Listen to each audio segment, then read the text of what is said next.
The other factor in predicting sales is deal flow. This is really saying how many customers will close in a given time period. Well, it may be hard to predict if you don't have any sales yet, but nonetheless, you're going to have to make a best guess. Right? To do your financial model, you're going to have to predict what the sales will be, and that major factor in there was how fast will the deals flow. All right, so let's look at the complexity of the deals first. Do you have a product where the customers absolutely know they have the problem, they're seeking a solution, you can solve it for them right now, and they'll buy it on the spot? Or something like a retail store. You sell it into the retail stores, which may be a complex sales in itself, but nonetheless, you got it to the retail stores, the customer walks past your product, sees it on the shelf and says, yes, I need that, grabs it off the shelf. Right? That's a very non-complicated sale. The other end of the spectrum are business-to-business sales. Sometimes they take months or years to close. Sometimes you have to get on planes over and over again, fly across the country or fly across the world, sit down with the customers, answer their questions, answer their objections, and slowly but surely make your way toward a sale. Right?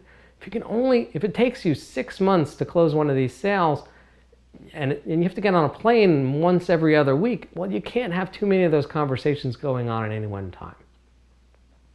Second factor is how important is this problem to your customers? We talked a bit about this back at the opportunity sizing and the competition discussion. Really, it comes down to how is your customer solving this problem today?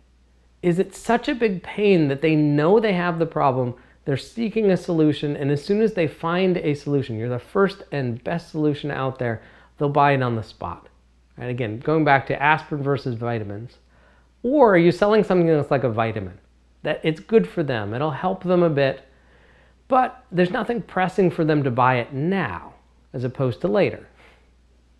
Sit back and think about these two factors. How complicated, how important, merge them together, and with that, you should come up with an answer of how many customers can each salesperson talk to in any given time period, and therefore how many customers will close in any given time period.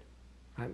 With that times the price, you will be able to predict what your sales will be, and as you start to make sales, you'll measure this, you'll have some much better numbers for predicting future sales beyond today. And your next exercise is to take these numbers and put them into your financial model.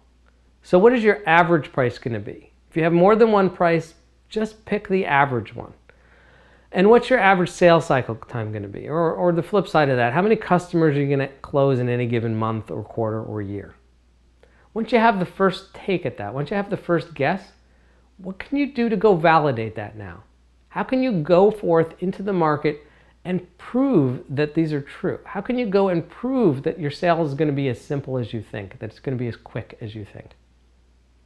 And what can you do to make these sales happen faster? So just like the marketing exercise in the sales funnel, you should always have a list of things you can do to try and speed up this sales process.